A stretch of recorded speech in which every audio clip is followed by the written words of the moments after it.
ভেবে দেখুন, কোনো একজন গুন্ডাকে, কোনো একজন চোরকে, কোনো একজন সমাজ বিরোধীকে আপনি গুলি করে মেরে দিতে গেলে বেশি সময় লাগবে না, 2 মিনিটের খেল।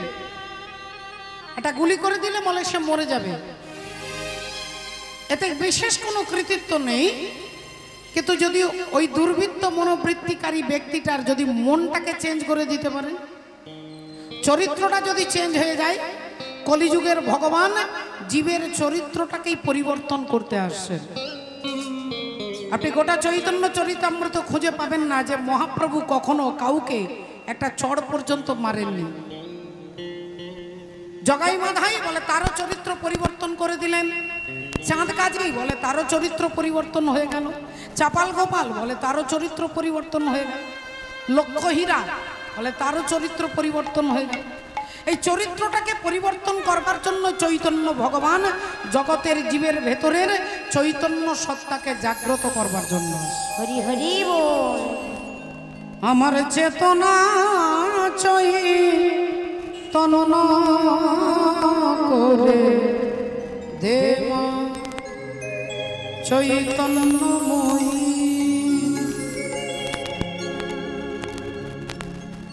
ভক্তমণ্ডলী, ভক্তিমতী মায়েরা, এখানে আমি এসেছি, এর পাশে শ্মশান গালিতে, এখানে দীর্ঘ 13 বছর, আমি 13 বছর একটানা এসেছি। শঙ্কর দাদা ভাই আমাকে নিয়ে এসেছেন, শঙ্কর শর্মা দাদা। শ্মশানে 13 বছর একটানা এসেছি আপনাদের কাছে। আপনারা কেউ আমার কাছে নতুন নন, সবাই আমাকে চেনেন, আমিও সবাইকে চিনি। আপনারা সকলে আমার শ্রদ্ধার পাত্র। এই যে ভাইটাকে দেখছেন, এই যে ইউটিউব যে ভাই, এর নাম নিতাই। কোথা থেকে আসছেন আপনারা ভাবতেও পারবেন না, দক্ষিণ 24 পরগনা থেকে আসছে। দক্ষিণ 24 পরগনা থেকে আসছে। আপনারা বলবেন সে তার ব্যবসার জন্য এসেছে। তাহলে মা, আপনারা হয়তো তাকে চিনবেন না। তিনি দেশকে ভালোবাসে, তিনি দেশকে ভালোবাসে, সমাজকে ভালোবাসে, সমাজের উন্নতির জন্য, চেতনার জন্য তার অনেক প্রচেষ্টা। তিনি সংসারী মানুষ, সংসারের প্রতি তার একটা দায়িত্ব, দায়বদ্ধতা অবশ্যই আছে, কিন্তু এটাই শুধু তার পরিচয় নয়। খুব ভালো ছেলে, আমি তাকে ভাই বলি, নিতাই ভাই, জয় রাধে। তাহলে এত দূর থেকে এখানে আসছে শুধুমাত্র কি না, সে কীর্তন শুনতেও ভালোবাসে, আবার কীর্তন রেকর্ড করে আপনাদের মতো ভক্তদের মোবাইলে তিনি পাঠিয়ে দেন। কর্মের মধ্যেই একটা ধর্মকে খুঁজে নিতে হয় বাবা। কর্মের মধ্যে ধর্মটাকে খুঁজে নেওয়াই হচ্ছে কর্মযোগীর উদ্দেশ্য। আপনি যে কর্মই করুন না কেন, আপনাকে সেই কর্মের মধ্যে ধর্মটাকে খুঁজে নিতে হবে। আপনি মাস্টার বলে, মাস্টার মশাই চিন্তা করবে যে ছাত্ররা কিভাবে তাদের ভেতরে ধর্ম চেতনা, দেশাত্মবোধ, দেশকে ভালোবাসার বোধ তিনি জাগ্রত করবার চেষ্টা করবেন।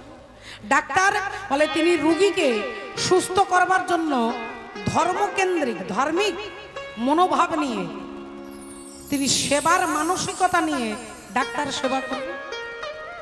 বলে কর্মের মধ্যেই তিনি ধর্মটাকে খুঁজে নেবে বাবা। ভগবান এটাই গীতাতে কর্মযোগী বলছেন। হরি বল। 18টা অধ্যায়ের মধ্যে একটা অধ্যায়ের নাম কর্মযোগ। আপনারা এখানে এসেছেন, কেউ রাস্তা দিয়ে পেরিয়ে যাচ্ছেন, কেউ দাঁড়াচ্ছেন, কেউ কাজে ব্যস্ততায় বেরিয়ে চলে যাচ্ছে, কেউ আবার দাঁড়িয়ে ভাবলেন আধ ঘন্টা শুনে যাই। এই যে আপনি যেতে যেতে দাঁড়িয়ে কীর্তন শুনছেন, হরিকথা শুনছেন, আপনার ভেতরে ভগবানের প্রতি নামের যে একটা টান, এই টানে আপনি দাঁড়িয়ে পড়ছেন।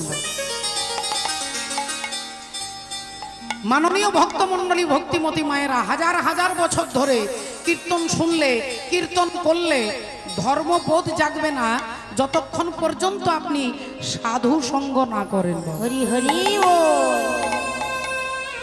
রাবণের 4টে বেদ মুখস্থ ছিল, 4টে বেদ। তিনি বিদগ্ধ পণ্ডিত, পুলস্ত ঋষির তিনি নাতি, বিশ্বশ্রবা মুনির পুত্র। বিশ্বশ্রবা মুনি একজন বিরাট বড় মুনি, তার ছেলে হচ্ছে রাবণ। আর বিশ্বশ্রবা মুনির বাবা হচ্ছে ঋষি পুলস্ত্য, সপ্ত ঋষির মধ্যে একজন ঋষি। সেই পুলস্ত্য ঋষি তিনি নদীর পাড়ে বসে ভগবত ভজন করে, সাধন ভজন করে, তপস্যা করে। আর ওই নদীতে কি করে না, নদীতে অনেক রাজকুমারী অপ্সরাগণ এসে সাঁতার কাটে, চিৎকার করে, চিৎকার চেঁচামেচি, হাসি ফুর্তি, জল ছোঁড়ে, হই হুল্লোড় করে।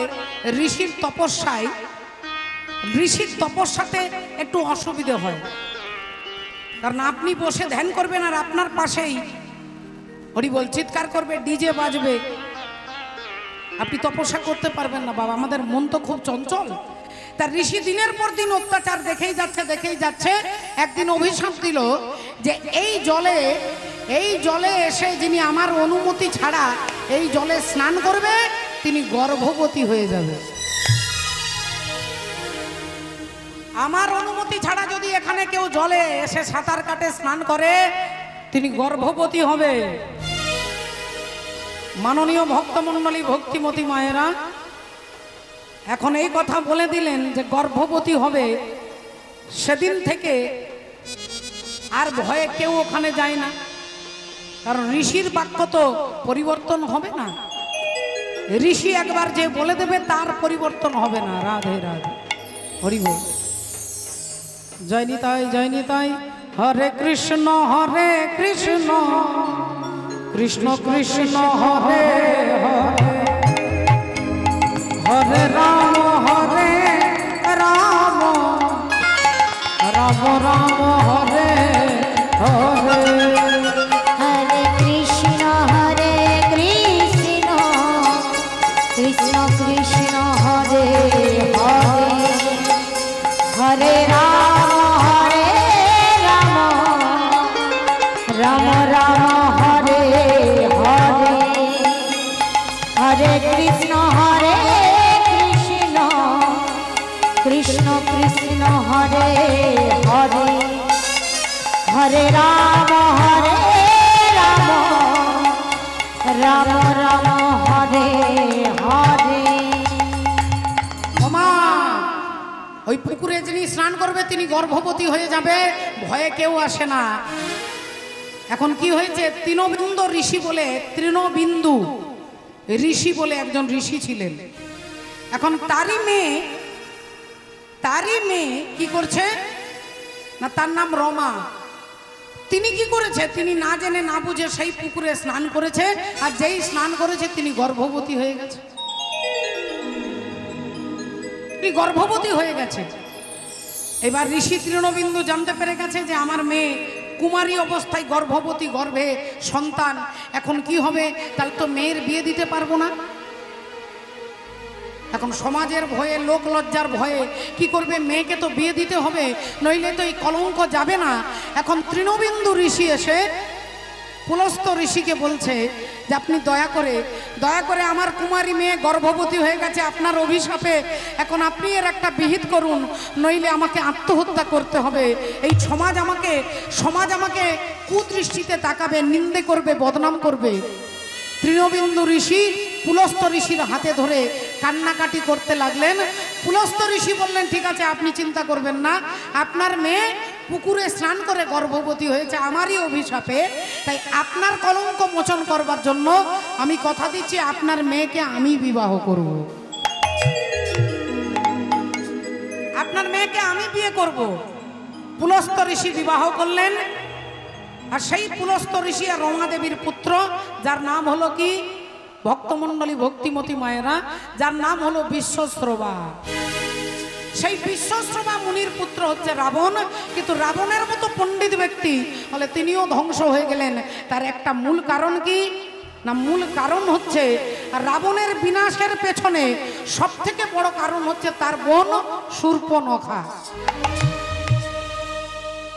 শূর্পণখার জন্যই কিন্তু রাবণ বিনাশ হয়েছিল। বাবা, রাধে রাধে। সবাই বলে ঘট শত্রু বিভীষণ, বলে ঘট শত্রু শুধু বিভীষণ নয়, সব থেকে বড় শত্রু রাবণের নাকের ডগাই ছিল, তার নাম হচ্ছে শূর্পণখা। শূর্পণখার স্বামীকে রাবণ মেরে ফেলেছিলেন। রাধে রাধে। শ্রী গুরু নিতাই গৌর সীতানাথ প্রেমানন্দে হরি হরি ও ভক্তমণ্ডলী ভক্তিমতী মায়েরা, সেই শূর্পণখা কি করলেন? তার স্বামীকে যেহেতু রাবণ মেরে ফেলেছে, শূর্পণখা হয়ে গেলেন বিধবা। আর বিধবা শূর্পণখা এক মুহূর্তের জন্য, এক মিনিটের জন্য তিনি কাঁদলেন না, চোখের জলটা কাউকে দেখতে দিলেন না। মনে মনে প্রতিজ্ঞা করলেন, দাদা তুমি আমাকে বিধবা করেছো, আমি প্রতিজ্ঞা করে বলছি আমি তো একা বিধবা হলাম, তোমার যতগুলো স্ত্রী আছে সবাইকে আমি বিধবা করব, সবাইকে আমি বিধবা করব। এই মনে মনে সংকল্প করে নিলেন। বাবা, শত্রু যদি আপনি জানতে পারেন যে ওটা আমার শত্রু, আপনি সাবধানে থাকতে পারবেন। কিন্তু আপনার ঘরের ভেতরে যদি শত্রু থাকে, এর থেকে বড় দুঃখ আর বিপদ আর কিছু নেই। বাবা, অন্তরে অনিষ্ট চিন্তা আর মুখে মিষ্টতা, বলে তার থেকে ঢের ভালো প্রকাশ্যে শত্রুতা। চাণক্য পণ্ডিত বলছে যে আপনার সঙ্গে যদি কেউ প্রকাশ্যে শত্রুতা করে, আপনি জানবেন সে আপনার বিশেষ ক্ষতি করতে পারবে না, কিন্তু যিনি আপনার সঙ্গে মিষ্টি মিষ্টি কথা বলে আর ভেতরে আপনার শত্রু, তিনি আপনার অনেক বড় ক্ষতি করতে পারবে। এই শূর্পণখা হলো সেই। প্রতিজ্ঞা করলেন আমি রাবণকে বিনাশ করব, তাই অপেক্ষা করছে কিভাবে বিনাশ করব। আর একদিন শুনতে পেলেন পঞ্চবটী বনে রাম, সীতা আর লক্ষণ ঠাকুর এসেছে। শূর্পণখা অপূর্ব সুন্দরী নারী সেজে রামচন্দ্রের কাছে দাঁড়িয়ে রামচন্দ্রকে প্রপোজ করছে। দেখুন, বললেন তোমার থেকে সুন্দর কেউ নেই, তাই আমার থেকেও সুন্দরী কেউ নেই, তাই তুমি আমাকে বিবাহ করো।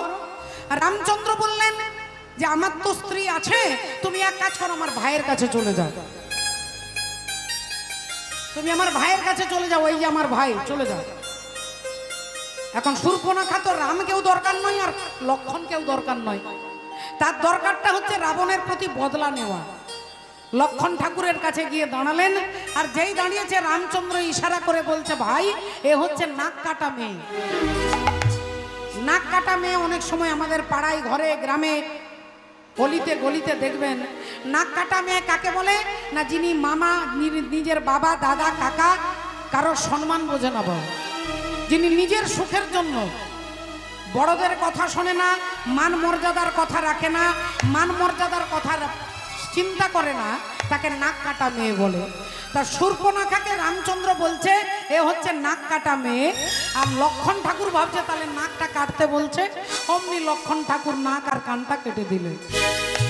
শূর্পণখা সেই অবস্থায় ছুটে যাচ্ছে। দেখুন কত বুদ্ধি, কিভাবে উপস্থাপনা করছে দেখুন।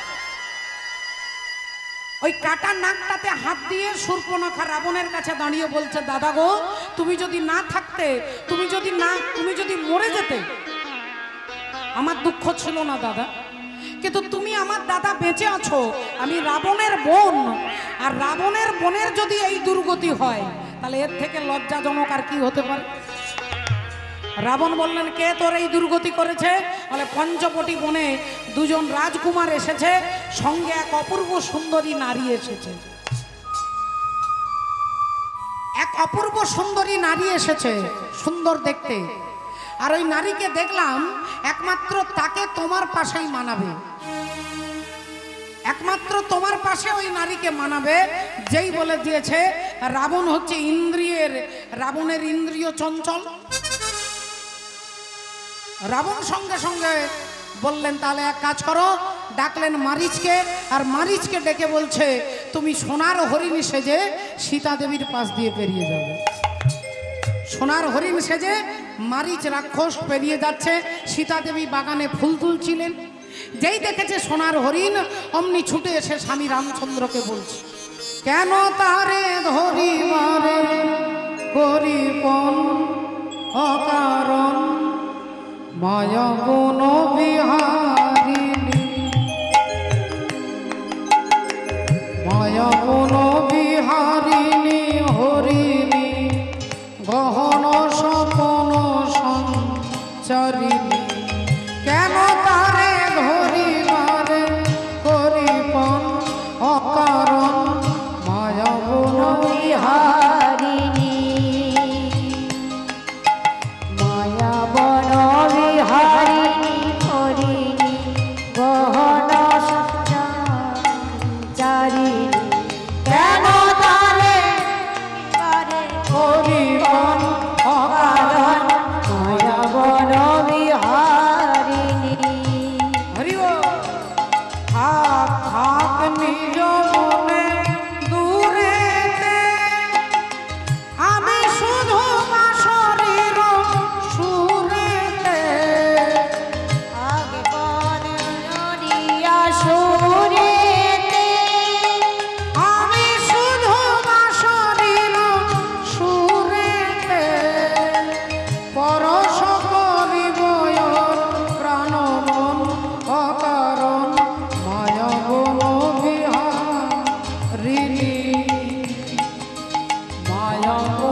ভক্তমণ্ডলী ভক্তিমতী মায়েরা, ঘটনা কি ঘটলো? ওমা, সোনার হরিণটা দেখে সীতা দেবী ছুটে এসে রামচন্দ্রকে বলছে, স্বামী আমি একটা সোনার হরিণ দেখলাম, আমার পাশ দিয়ে ছুটে চলে গেল। রামচন্দ্র একটু মুচকি হেসে বললেন, সীতে যদি তুমি হরিণ দেখেছো তাহলে সেটা সোনা হতে পারে না, আর যদি সোনা দেখেছো তাহলে ওটা হরিণ হতে পারে না। ওটা যদি হরিণ তাহলে সোনা নয়, আর ওটা যদি সোনা তাহলে হরিণ নয়। কারণ সোনার হরিণ কখনো হেঁটে যেতে পারবে না, আলমারিতে সাজানো থাকতে পারে, শোকেসে সাজানো থাকতে পারে, কিন্তু সোনার হরিণ হাঁটতে চলতে পারবে না। সীতা দেবী বললেন, আমি নিজের চোখে দেখেছি, চকচক ঝকঝক করছে, আমার পাশ দিয়ে ছুটে চলে গেল। আপনি আমাকে সোনার হরিণটাকে এনে দিতে হবে, ধরে দিতে হবে। যেই এ কথা বলেছেন, রামচন্দ্র বললেন, তুমি মানছো না আমার কথা? তা ঠিক আছে, ঠিক আছে। এখন হরিণের পেছনে রামচন্দ্র ছুটলেন, আর যেই হরিণের পেছনে রামচন্দ্র ছুটতে ছুটতে যাচ্ছে, অমনি একটা তীর বার করে মায়ার হরিণকে, ওই মারিচ, রামচন্দ্রের রাবণের মামাকে যেই বধ করেছে, অমনি মায়ার হরিণ কি করলো, চিৎকার করে ডাক দিলেন, ভাই লক্ষণ, ও ভাই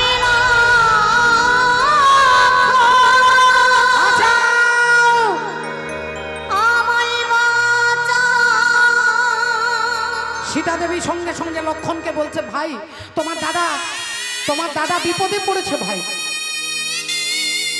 তোমার দাদা বিপদে পড়েছে, তুমি একটু যাও ভাই, তুমি একটু যাও। লক্ষণ ঠাকুর বলে উঠলেন, বৌদি গো, আমার দাদা হচ্ছে বিপদ ভঞ্জন মধুসূদন। জগতের প্রতিটি জীব যখন বিপদে পড়ে তখন আমার দাদাকে ডাকে, আর আমার দাদার বিপদ এটা হতে পারে না, এটা হতে পারে না, আমার দাদার বিপদ হতে পারে না, আমার দাদা বিপদ ভঞ্জন মধুসূদন। সীতা দেবী বলছেন, আমি বলছি তোমার দাদা বিপদে পড়েছে, তুমি যাও, তুমি যাও ভাই, তুমি যাও। লক্ষণ ঠাকুর বললেন, দাদা আমাকে ইশারা করে গেছে, তোমাকে ছেড়ে আমি এক পাও যেতে পারবো না। সীতা দেবী বলে উঠলেন, আমি বুঝতে পেরে গেছি তোমার মনের মধ্যে কোনো দূর অভিসন্ধি রয়েছে, তোমার মনের মধ্যে কোনো দূর অভিসন্ধি রয়েছে। অমনি লক্ষণ ঠাকুর মনের মধ্যে ব্যথা নিয়ে কাঁদতে কাঁদতে বলছেন, মাগো তুমি জগৎ জননী, জগৎ মাতা, তুমি আমার মায়ের মতো, তুমি আমার মা। তুমি যখন বললে আমাকে যেতে হবে, আমি যাচ্ছি মা, তবে যাওয়ার আগে একটা দাগ দিয়ে যাচ্ছি, এই দাগের বাইরে তুমি বেরোবে না। লক্ষণ রেখা টেনে দিয়ে লক্ষণ ঠাকুর ছুটলেন রামচন্দ্রের পেছনে, আর যেই চলে গেলেন, আপনি আপনারা জানেন কিছুক্ষণ পরে রাবণ এলেন। রাবণ এসে দরজায় দাঁড়িয়ে, দরজার বাইরে দাঁড়িয়ে চিৎকার করে আঁচলটা পেতে বলে উঠলেন, ভিক্ষাং দেহি, ভিক্ষাং দেহি। সীতা দেবী সঙ্গে সঙ্গে কুটির থেকে বাইরে বেরিয়ে এসে বলছে, বাবা আমি আপনাকে ভিক্ষা দেব, আপনি একটু এগিয়ে আসুন, আমি একটু এগিয়ে যাচ্ছি, কিন্তু আমি দাগের বাইরে যাব না, আর আপনি দাগের ভেতরে আসবেন না, আমি এখান থেকে ভিক্ষাটা দিয়ে দিচ্ছি। রাবণ মনে মনে চিন্তা করলেন, দাগের বাইরে না বেরোলে আমি তো হরণ করতে পারবো না। তাই রাবণ মনে মনে জানে যে আমিও দাগের ভেতরে যেতে পারবো না, কারণ দাগের মধ্যে 440 ভোল্টের কারেন্ট দেওয়া আছে, 440 ভোল্টেজের কারেন্ট দেওয়া আছে, আমি ঢুকলেই আমাকে শর্ট মারবে, আমি ঢুকলেই আগুনে পুড়ে যাব। তাই রাবণ ভাবছে আমি যেতে পারবো না, আর উনি না বেরোলে আমি হরণ করতে পারবো না। তাই বললেন, মা তোমার ঘরটা বাঁধা আছে, বন্ধনযুক্ত ঘরে আমি ভিক্ষা নিতে পারবো না, তোমার ঘর বাঁধা আছে। অনেকে আছেন ঘর বন্ধন করেন, অনেক সময় অশুভ শক্তি, নেগেটিভ এনার্জি ঘরে কাজ করলে বাস্তু তত্ত্ববিদদের ডেকে ঘরটাকে বন্ধন করা হয়। রাবণ বললেন, ঘরে বন্ধন দেওয়া আছে, আমি এখানে ভিক্ষা নিতে পারবো না, তুমি দাগের বাইরে বেরো। সীতা দেবী বললেন, ঠিক আছে বাবা, আমি দাগের বাইরে বেরোচ্ছি। আর যেই লক্ষণ রেখা পেরিয়ে সীতা দেবী রাবণকে ভিক্ষা দিতে যাবেন, অমনি রাবণ সীতা দেবীকে হরণ করলেন। এতক্ষণ ধরে আপনারা ঘটনাটা শুনলেন, এ ঘটনা রামায়ণের ঘটনা নয়, এ ঘটনা রামায়ণে রামানন্দ সাগরের রামায়ণের সিরিয়ালের ঘটনা নয়, এ ঘটনা হচ্ছে আমার সব দেহের ভেতরে। এই দেহের মধ্যে রাম আছে, এই দেহের মধ্যেই সীতা আছে, এখানেই রাবণ আছে, আবার এখানেই হনুমান আছে। আপনাকে খুঁজে নিতে হবে আমার দেহের মধ্যে কে রাম আর কে রাবণ। ওগো আপন ঘরে চুক্তি করে দেখ না রামায়ণ,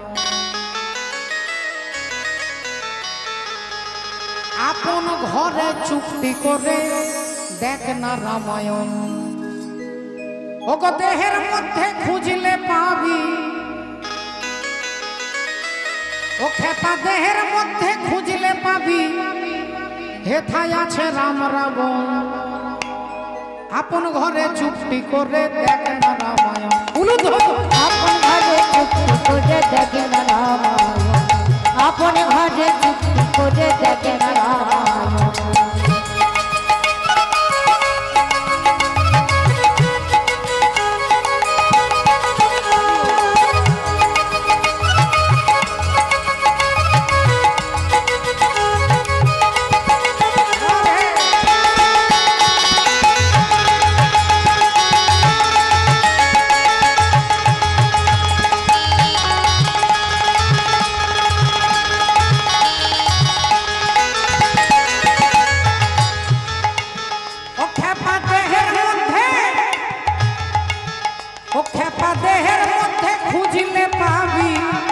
খেপা দেহের মধ্যে খুঁজলে পাবি, বলি হেথায় আছে রাম রাবণ। আপন ঘরে চুক্তি করে দেখে না রামায়ণ, আপন ঘরে চুক্তি করে দেখে না রামায়ণ।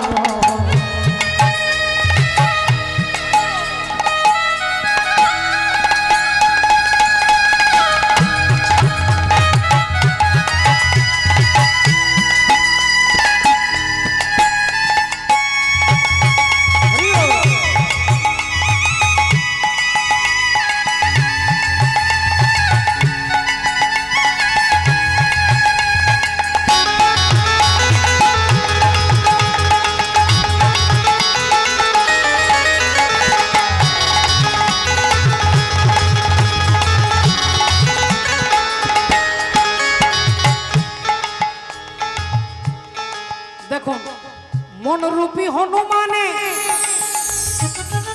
মন হচ্ছে হনুমান। আপনারা দেখেছেন অনেক সময় অনেক হনুমানকে কখনো এই ঘরের ছাদে, কখনো গাছের ডালে, কখনো দোকানের ছাদে, কখনো গাছে, কখনো এখানে, কখনো ওখানে। হনুমান এক জায়গায় থাকে না। আমার মন হচ্ছে হনুমান, আর এই হনুমান, এই মন একটা জায়গায় স্থির থাকে না। এক্ষুনি ঘরে, এক্ষুনি বৃন্দাবনে, এক্ষুনি বাজারে, এক্ষুনি দোকানে, এক্ষুনি আড্ডাতে, মন সারাক্ষণ চঞ্চল। তাই মন হচ্ছে হনুমান। মনরূপী হনুমানে পাঠাও গিয়ে তারে গন্ধব মাধবের স্থানে, পাঠাও গিয়ে তারে গন্ধ মাধবের স্থানে, পাঠাও গিয়ে তারে গন্ধ মাধবের স্থানে।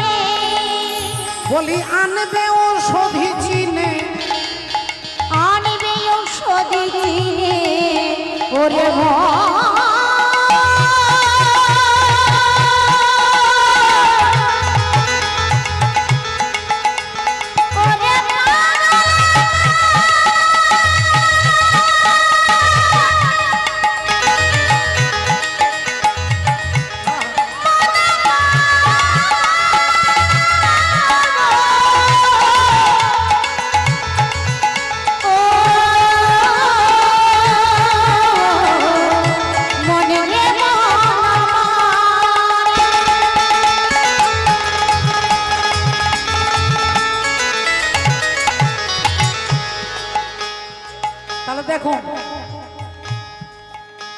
রাবণ হচ্ছে আমার 10টা ইন্দ্রিয়, 5টা জ্ঞানেন্দ্রিয়, 5টা কর্মেন্দ্রিয়।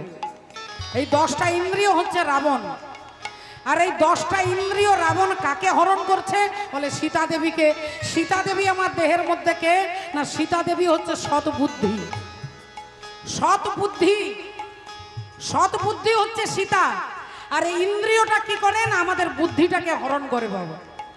তাই তত্ত্বদর্শী মহাজন বলছে কুলকুণ্ডলিনী, কুলকুণ্ডলিনী সীতায় হরে, কুলকুণ্ডলিনী সীতায় হরে দেখো দশেন্দ্রিয় দশানন আপন ঘরে চুক্তি করে দেখে না রামায়ণ আপন ঘরে চুক্তি করে দেখে না রামায়ণ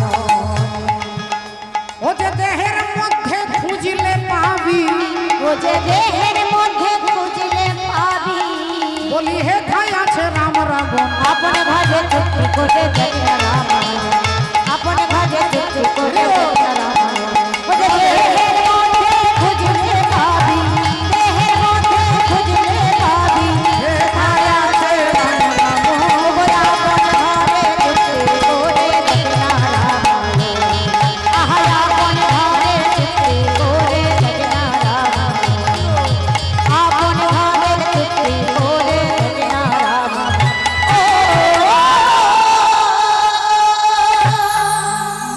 তাহলে শূর্পণখার জন্য তলে তলে রাবণ শেষ হয়ে গেল। মাননীয় ভক্তমণ্ডলী ভক্তিমতী মায়েরা, আমাদের দেহের মধ্যে যে শত্রুগুলো আছে এই শত্রুগুলো কখন আমাদের শেষ করে দিচ্ছে আমরা বুঝতে পারছি না।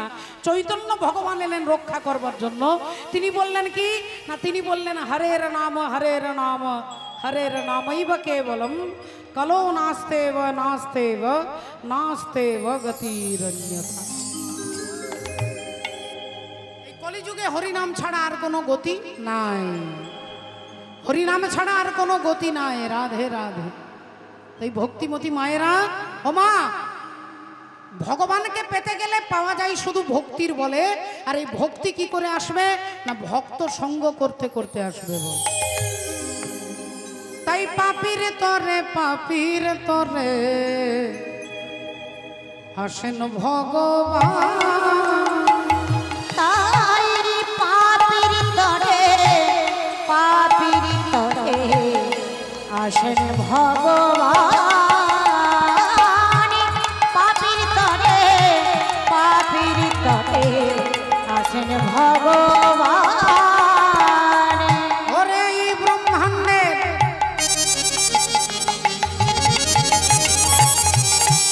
কাণ্ডে কাণ্ডে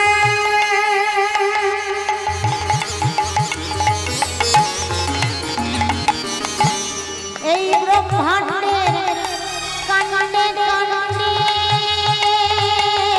ওগো ভক্ত রূপে গুণগান আসেন ভগবান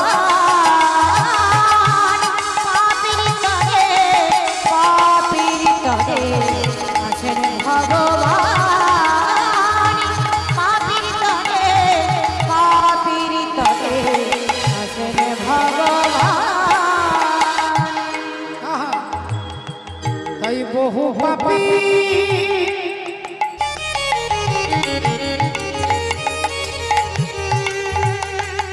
আর এক ভগবান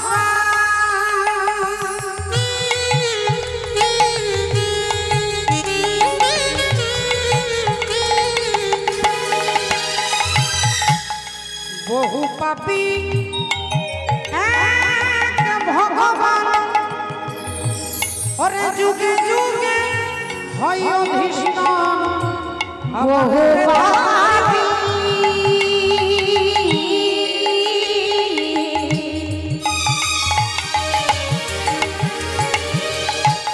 এক ভগবান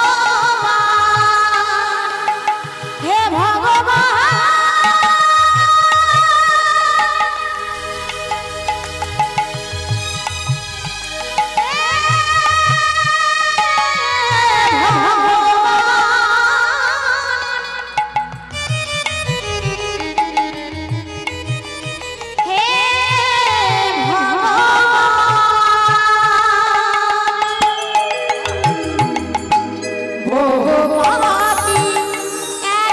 ভগবান যুগে যুগে হয় অধিষ্ঠান ত্রেতাতে রাম দাপরে ত্রেতাতে রাম দাপরে শ্যাম ত্রেতাতে রাম দাপরে ত্রেতাতে রাম দাপরে শ্যাম আমার কলিতে গৌরাঙ্গ আসেন ভগবান পাপির তরে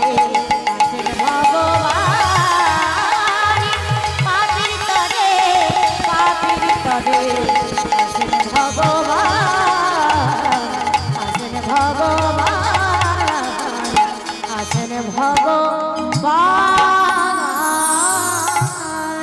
তাই ভগবান এলেন সচী মায়ের আনন্দ মুখরাঙ্গিনায়। পদকর্তা কি বলছে? ও যে জগাই মাধায় পাপী ছিল, দেখো হরি নামে উদ্ধারিল। আহা মরি দেহে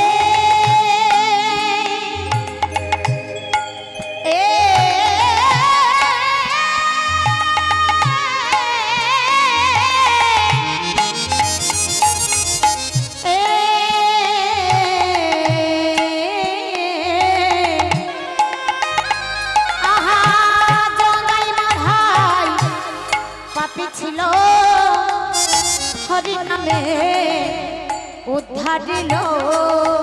বলি হেন জীবে বিলাওয়াল দয়া হে,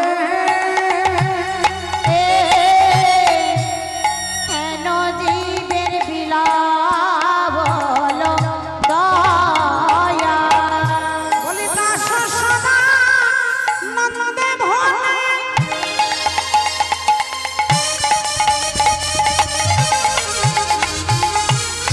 আমি মিছে বইল মায়া জানে। ও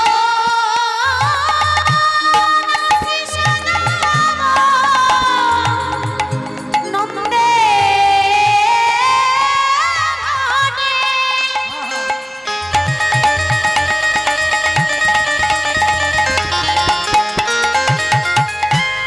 মিছে বইল মায়া জানে। মহাপ্রভু মোর দেহ পদ ছায়া হে, ভগ প্রভু মোরে দেহ পদ ছায়া। একবারে প্রভু বলে দেহ পদ ছায়া হে, প্রভু বলে দেহ পদ ছায়া। আমার হরি বলা হো না গো, হরি বলা অবতারে, হরি বলা হলো না গো, হরি বলা হরি বলা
বলা হলো অবতারে হরি বলা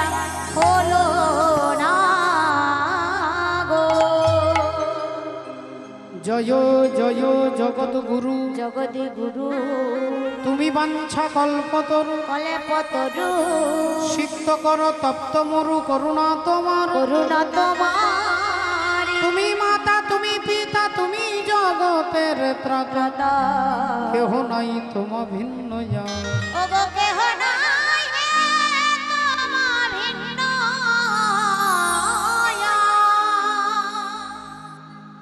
সকল ভক্ত চরণে দণ্ডবত প্রণাম জানিয়ে শ্রদ্ধেয় বাবা ঠাকুর ভক্তিমতী মায়েরা, আজকে শ্রাবণ মাসের সংক্রান্তি, তো আজকের একটা পবিত্র দিন, আগামীকাল থেকে ভাদ্র মাস পড়ে যাবে।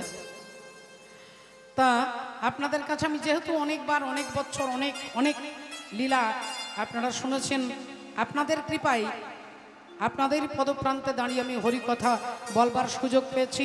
বিভিন্ন আশেপাশে অনেক জায়গায় আপনাদের আশীর্বাদে গেছি। আমি একটু বলবো যে আজকে শ্রাবণ মাসের সংক্রান্তিতে আমরা বাবা ভোলেনাথের কথা শুনবেন না পিতামা ভীষ্মদেবের কথা, ভীষ্মের সরসজ্জার কথা, আপনারা মহাভারত শুনবেন না বাবা ভোলেনাথের কথা শুনবেন, একটু যদি বলেন আমি খুব খুশি হব আর কি। মানে যেহেতু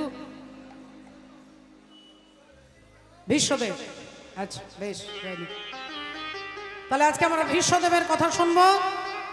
গঙ্গাপুত্র ভীষ্মের কথা আমরা সাধন করব। গঙ্গাপুত্র ভীষ্ম, একবার সবাই মিলে বলবো, বলো বাঁকে বিহারী লাল কি জয়, বলো ভগবান কৃষ্ণচন্দ্র কি জয়, বলো রাধা রানী কি জয়, নিতাই গৌর ব্রহ্মানন্দে হরি বল। জয় রাধে জয় রাধে। আমরা একটু ভজনের মধ্য দিয়ে তাকে একটু স্মরণ করে নেব। এক রাধা এক মীরা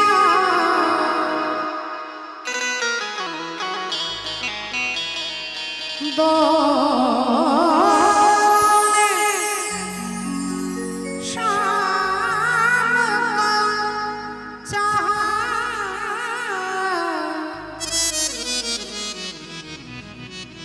अंतर दोनों की चाह में बोलो, एक प्रेम दीवानी एक दरस दीवानी, एक प्रेम दीवानी एक दरस दीवानी।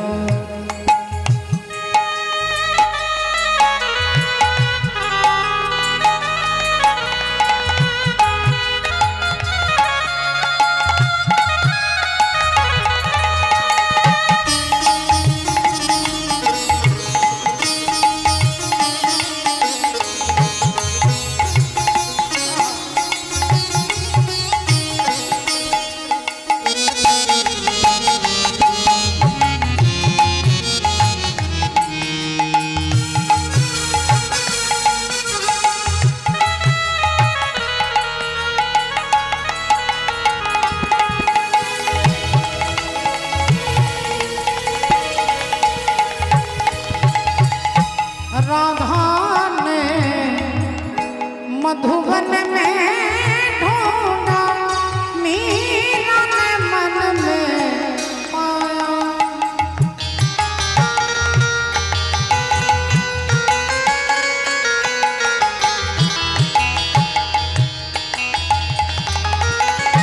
सगम पदा पधम परे मग घर सनि रे गम गम पम पद पद सनि सनि आ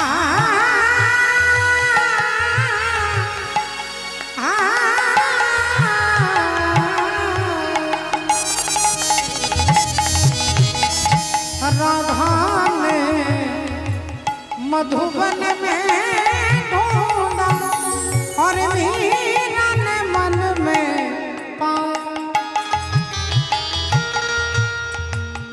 राधा नित श्रृंगार करे और मीरा हाथ दिखाया। एक मुरली एक पायल एक पगली एक घायल अंतर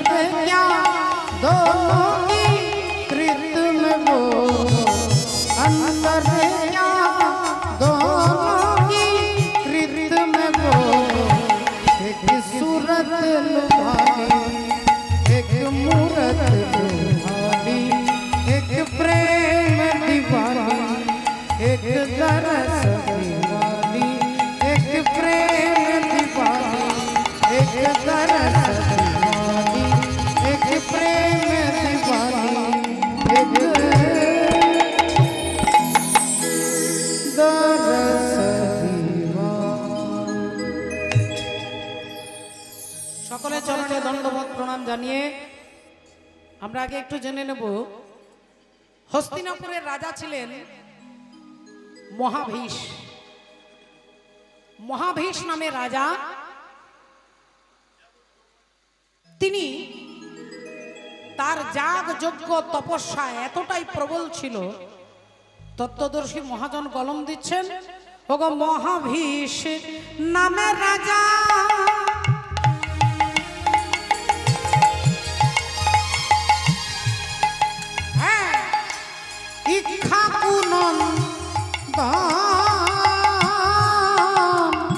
ওগো মহাভীষ নামে রাজা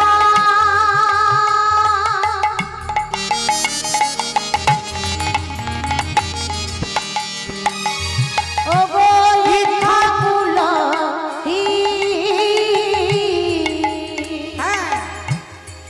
মহাভীষ নামে রাজা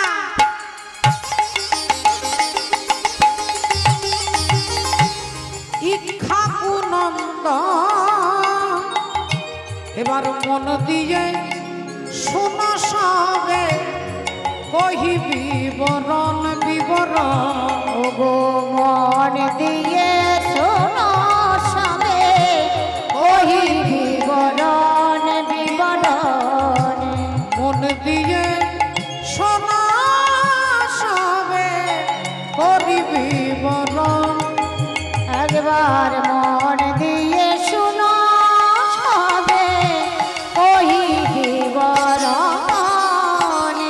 সদাই হরি হরি হরি বলে, হরি হরি হরি বলে, ও যে বুক ভেসে যায় নয়ন জলে, হরি হরি হরি বলে, বুক ভেসে যায় নয়ন জলে, হরি হরি হরি বলে, বুক ভেসে যায় নয়ন জলে, বলি হা কৃষ্ণ বিন্দ বলে, বুক ভেসে যায় নয়ন জলে, হা কৃষ্ণ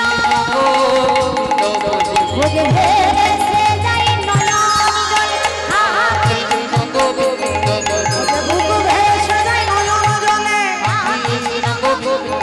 সদাই হরি হরি হরি বলে, মন দিয়ে শোনো সবে করি বিবরণ বিবরণ, মন দিয়ে শোনো সবে করি বিবরণ। এবার মায়েরা এদিকে একটু লক্ষ্য রাখুন। মা, আপনাদের বুঝতে তখন অসুবিধে হবে। মহাভীষ রাজা যজ্ঞের বলে, তপস্যার বলে, ধ্যানের বলে, পুণ্যের বলে তিনি একদিন গেলেন কোথায় না, গেলেন ব্রহ্মলোকে।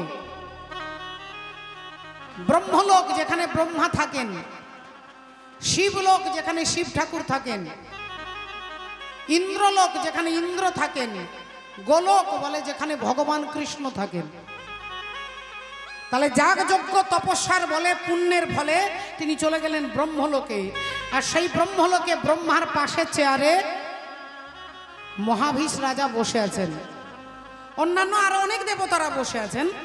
ইন্দ্র বসে আছেন, চন্দ্র বসে আছেন, বৃহস্পতি বসে আছেন, দক্ষ প্রজাপতি বসে আছেন, সবাই বসে আছেন নিজের নিজের চেয়ারে বসে আছেন। মহাভীষ রাজা বিশেষ একটা আলোচনায় সবাই আলোচনা করছেন, মহাভীষ রাজা শুনছেন।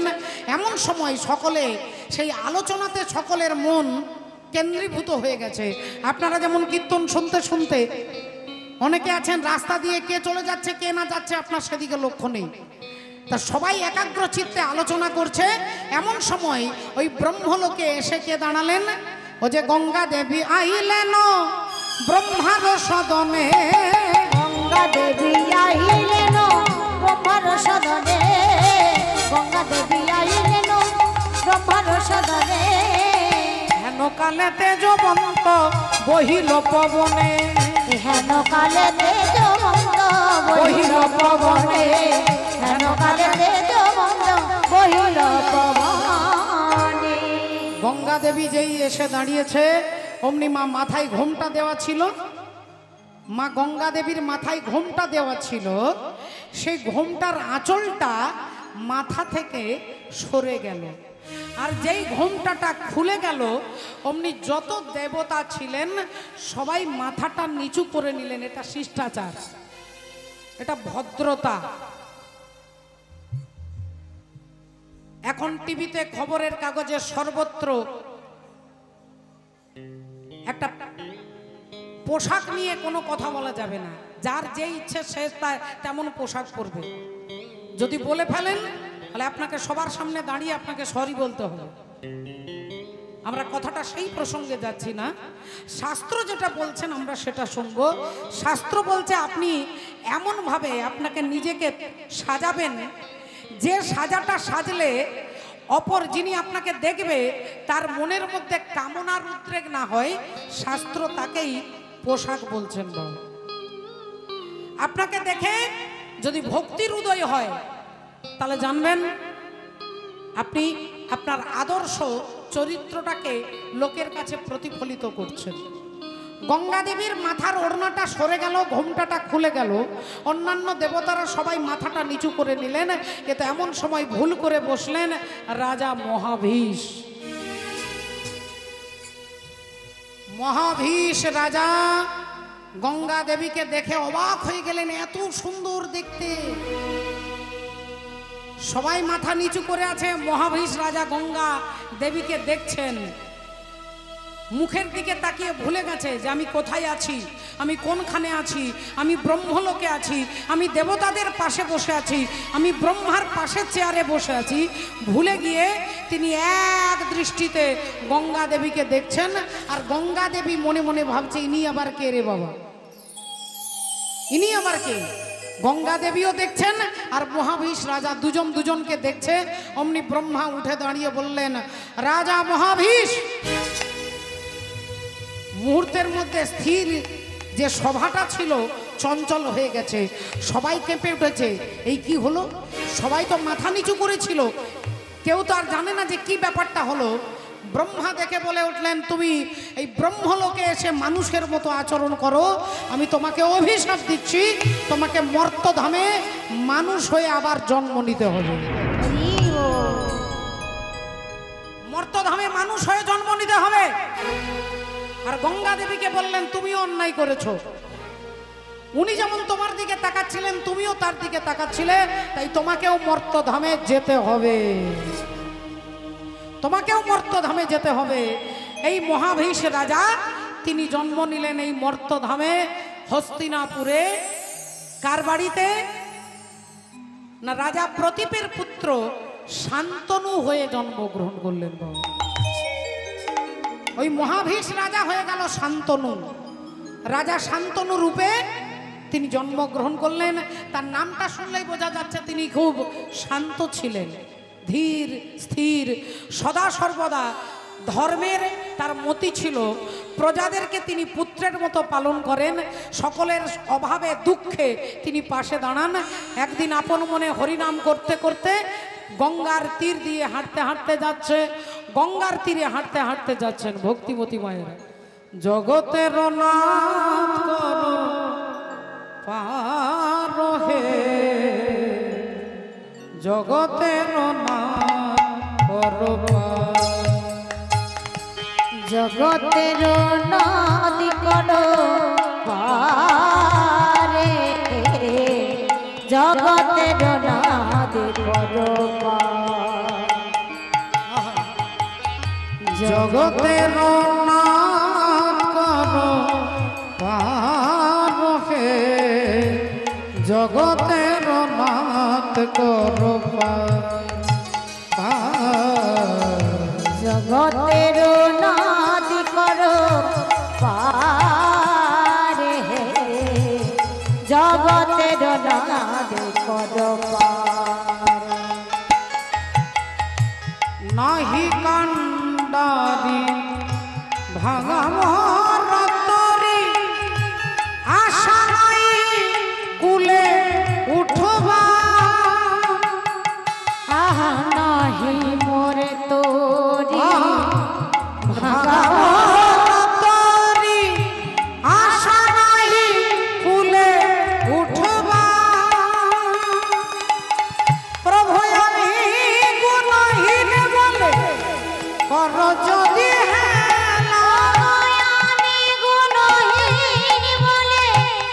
করো যদি দয়া বলে আশা নাই কুলে উঠবা আশা নাই কুলে উঠবা জগতের করো আগে জগতের নাদ করো জগতের নাদ করো পারে জগতের নাদ করো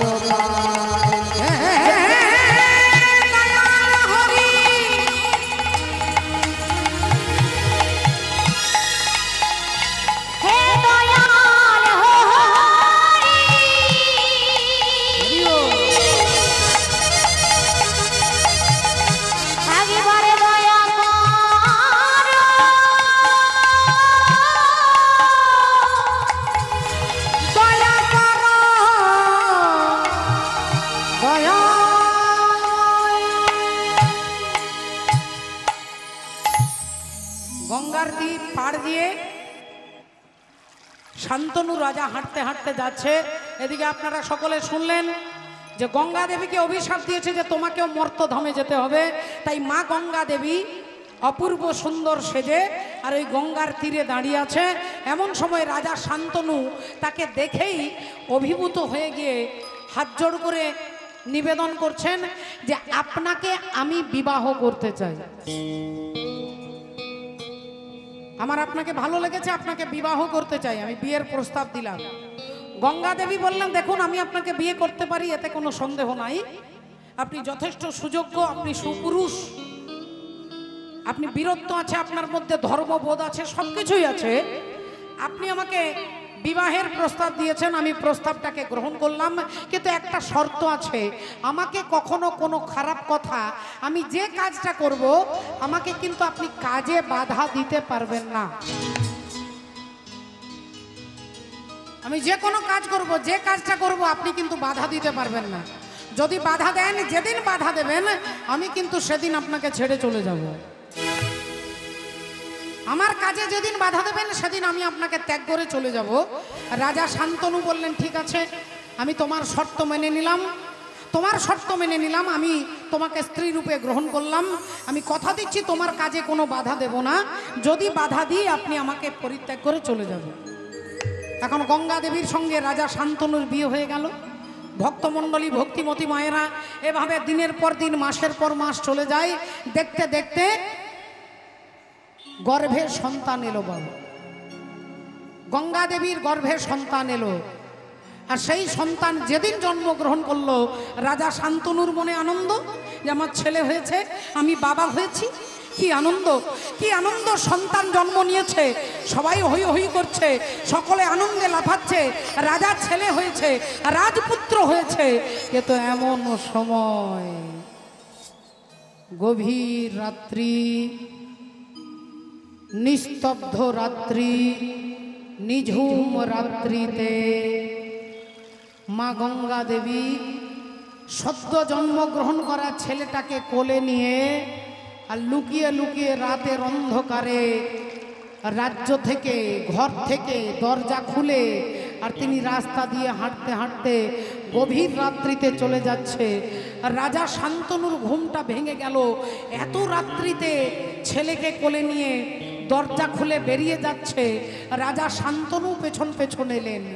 গঙ্গা দেবী হাঁটতে হাঁটতে হাঁটতে গঙ্গার তীরে দাঁড়িয়ে আর ওই জন্মগ্রহণ করা ছেলেটাকে গঙ্গার জলে ভাসিয়ে দিলেন।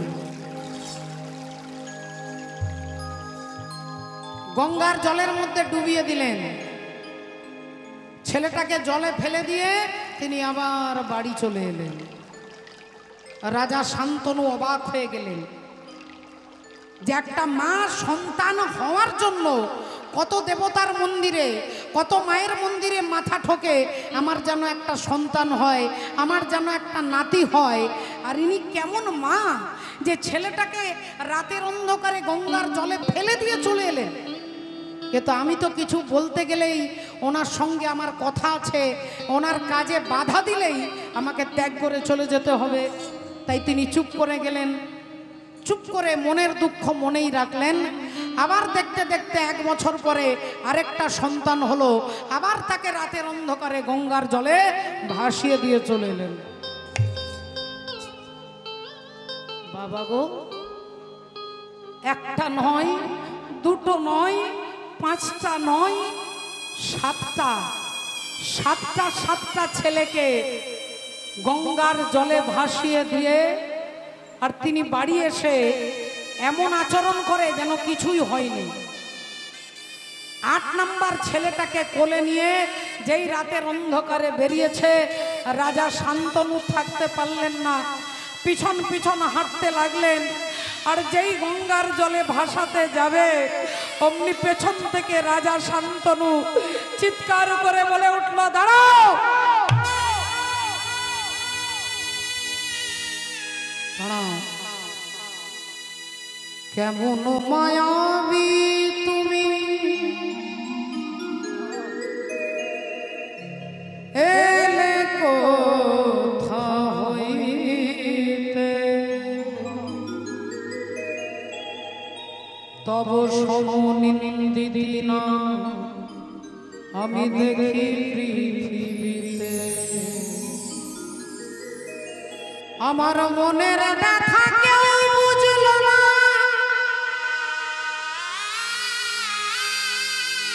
কেউ জানল না, আমার মনে গঙ্গা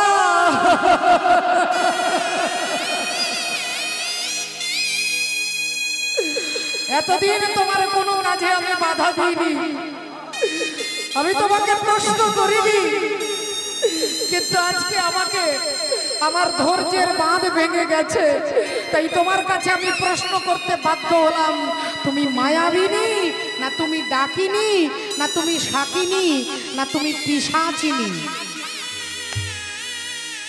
তুমি কি কোনো ডাইনি? তোমার 1টা 2টো 3টে নয়, তোমার 7টা ছেলেকে তুমি গঙ্গার জলে ভাসিয়ে দিয়েছো। আমি তোমাকে কোনোদিন কিছু বলিনি, কিন্তু আমারও তো ইচ্ছে হয় যে কেউ আমাকে বাবা বলে ডাকবে, আমারও তো ইচ্ছে হয় আমি সন্তানকে কোলে নেব।